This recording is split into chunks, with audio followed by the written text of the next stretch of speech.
Assalamualaikum warahmatullahi wabarakatuh. Sahabat misteri, kembali lagi bersama saya di channel Dangyang Cipta Rasa yang akan menyajikan kisah-kisah nyata misteri untuk sahabat. Sebelum saya masuk ke cerita, silakan subscribe dan like, juga nyalakan gambar loncengnya agar sahabat dapat notifikasi video-video terbaru dari channel ini. Pada kesempatan kali ini, ada kisah nyata misteri yang datang dari seorang teman yang pernah gelap mata melakukan sebuah ritual mencari kekayaan dengan cara singkat, dengan menumbalkan orang yang selama ini dia anggap memusuhinya. Untuk lebih jelasnya, yuk kita ikuti kisah selengkapnya.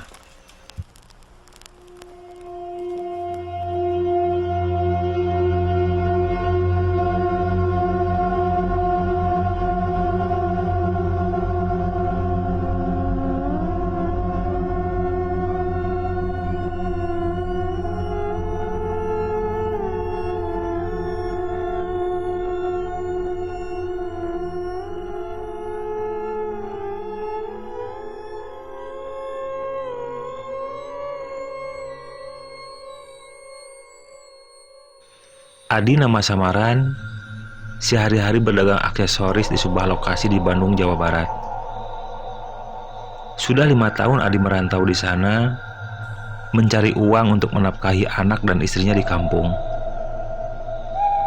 3 tahun pertama Adi berdagang, di sana lumayan besar pendapatannya yang Adi dapatkan tiap hari.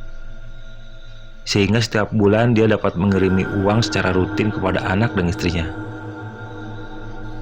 Tapi 2 tahun terakhir, dagangan Adi mulai kurang laku meski barang rutin selalu ganti dengan model terbaru. Entah karena sekarang banyak saingan pedagang yang sama, entah orang bosan membeli aksesoris di tempat Adi. Di seberang kios tempat Adi berjualan, ada juga orang yang berjualan barang-barang yang sama dengan dagangan Adi. Mungkin karena itu juga pembeli yang biasa belanja ke tempat Adi sebagian berpindah ke tempat pedagang tersebut. Adi berteman dengan Aris, nama penjual aksesoris itu, karena merasa sama-sama hidup di perantauan. Tapi lama-lama Adi menaruh benci dan dendam kepada Aris, karena Adi sering pulang tidak membawa uang hasil berdagang karena sepi sekali dagangannya. Sementara Adi melihat dagangan Aris selalu ramai pembeli setiap harinya, membuat kebencian Adi semakin hari semakin menebal. Hingga 2 tahun kemudian, kebencian Adi semakin memuncak saat melihat Aris menyewa ruko yang di sebelah rukonya untuk memperluas usahanya. Adi pun pulang kampung karena kebetulan setelah setahun ini Adi tidak pulang.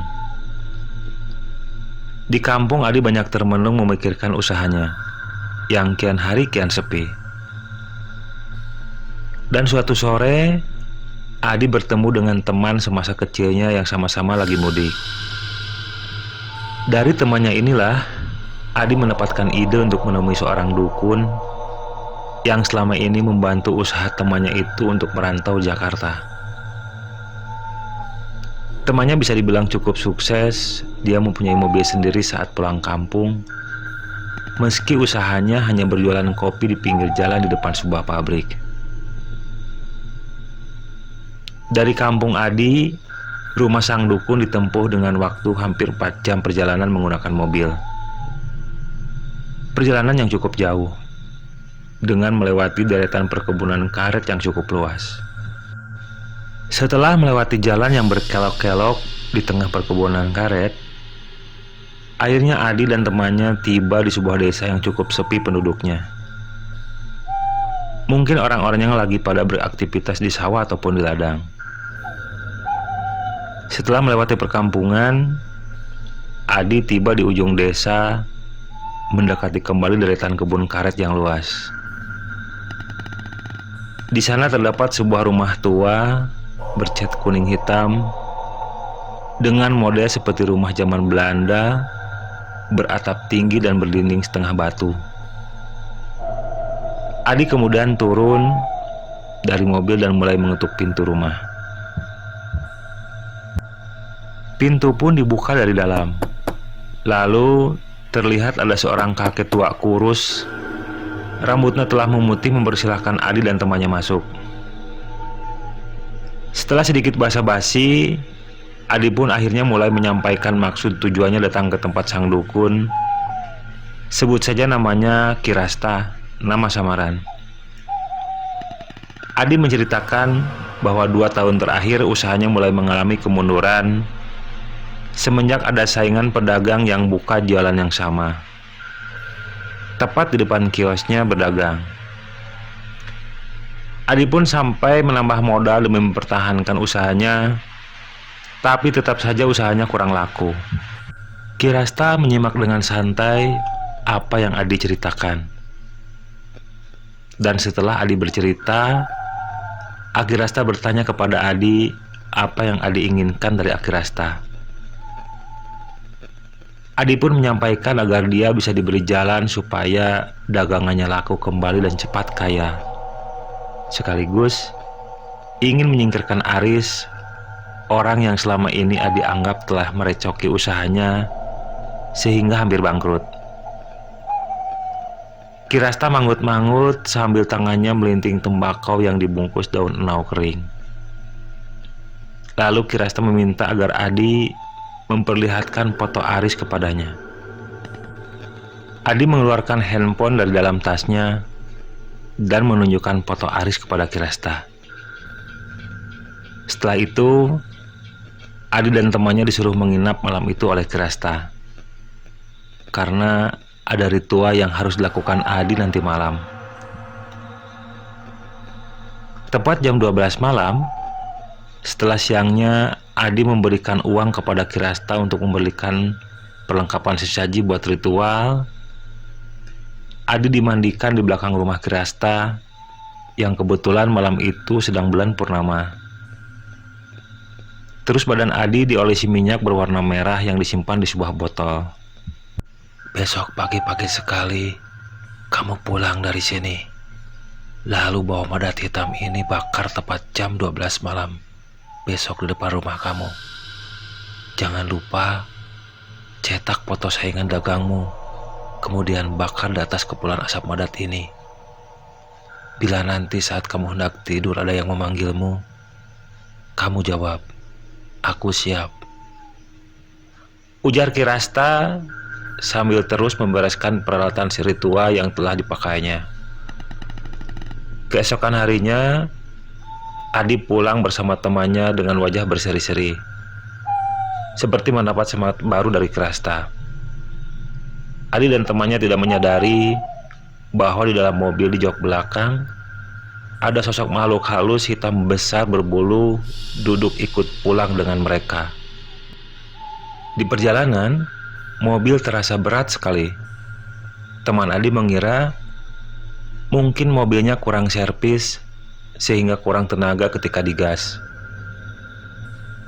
Namun dengan susah payah, akhirnya mobil sampai di rumah Adi.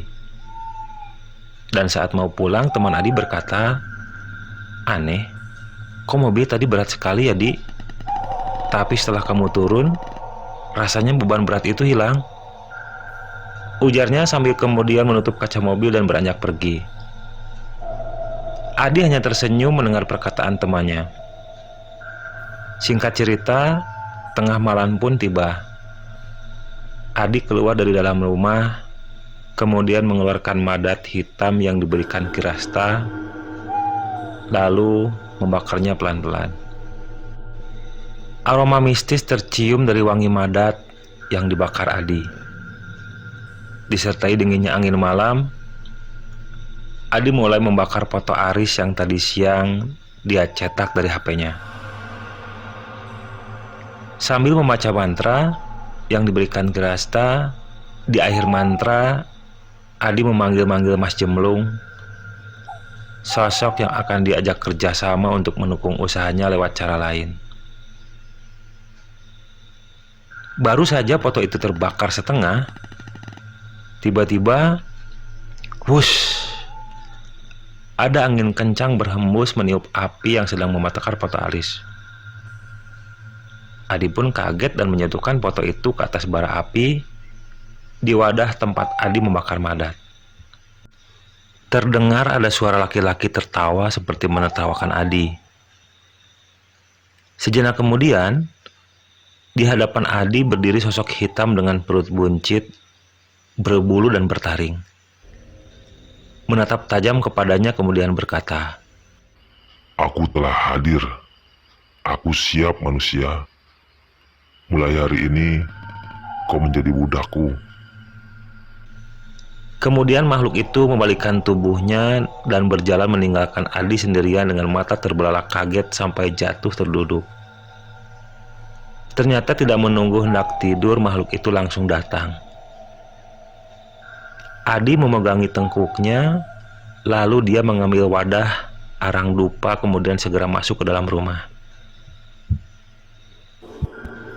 2 hari kemudian, Adi kembali berangkat ke Bandung untuk memulai berdagang lagi. Keesokan harinya, dia mulai membuka kiosnya. Dia mengamati kios Aris dari pagi sampai siang. Ternyata Aris tidak kunjung membuka kiosnya. Berhari-hari, kios Aris tidak buka dan seminggu kemudian, ada kabar kalau Aris meninggal dunia karena serangan jantung. Adi kaget bukan kepalang, ternyata makhluk hitam berperut buncit itu benar-benar mengambil Aris untuk dijadikan tumbal. Tangan Adi gemetaran. Dalam hati dia tetap merasa berdosa, tapi apa boleh buat, semua sudah terjadi. Semenjak kematian Aris, kios Aris hanya ditunggu oleh seorang karyawan yang katanya masih sepupunya Aris. Dan dagangannya tidak selaris masa Aris hidup. Sementara jualan Adi mulai laku kembali, bahkan bisa dibilang lebih laku dibandingkan sebelum-sebelumnya. Beberapa bulan kemudian, kios yang dulu dibeli Aris karena bersebelahan dengan kiosnya, kini sudah dibeli oleh Adi pada istrinya Aris. Tidak terasa, setahun kemudian usaha Adi kian sukses. Dia bahkan sudah membuka beberapa cabang, bukan kios tapi toko yang lumayan besar, di 2 kota. Tapi suatu malam, saat Adi sedang duduk di teras rumah, tiba-tiba ada bayangan hitam di hadapannya dan lama-lama berwujud nyata. Wujud makhluk hitam dengan perut buncit dan bertaring. Saatnya tiba manusia. Aku akan mengambil bagianku. Ujar makhluk itu kemudian tertawa lalu meninggalkan Adi. Adi termenung dalam hati, dia bergumam, kenapa Mas Jemblum datang lagi? Bukankah dulu aku telah memberikan musuhku untuk menjadi tumbanya? Dia menyebut akan mengambil bagian dia. Jangan-jangan dia akan mengambil salah satu dari anakku atau bahkan istriku. Ujar Adi dalam hati, kemudian beranjak masuk ke dalam rumah menuju kamarnya. Dia lihat istrinya lagi tidur, begitu pula kedua anaknya terlihat tertidur pulas di kamar yang lain. Seminggu kemudian, saat Adi sedang di tokonya, Adi mendapat kabar kalau anaknya yang paling besar mengalami kecelakaan terserempet mobil saat hendak menyeberang sepulang sekolah. Anak SMP itu meninggal setelah sampai di rumah sakit. Adi pun bersedih.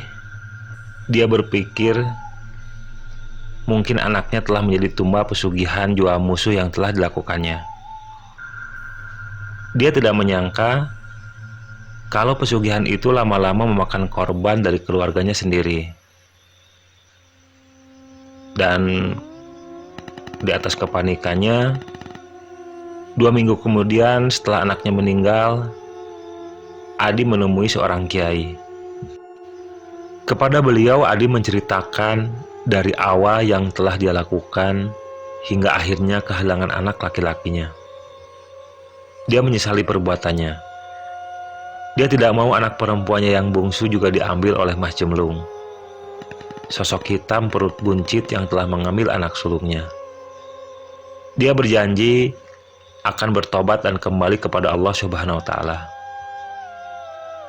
Kiai itu kemudian menetralisir pengaruh pesugihan yang menempel di badan Adi. Beberapa bulan kemudian, lambat laun usaha Adi mulai merosot kembali.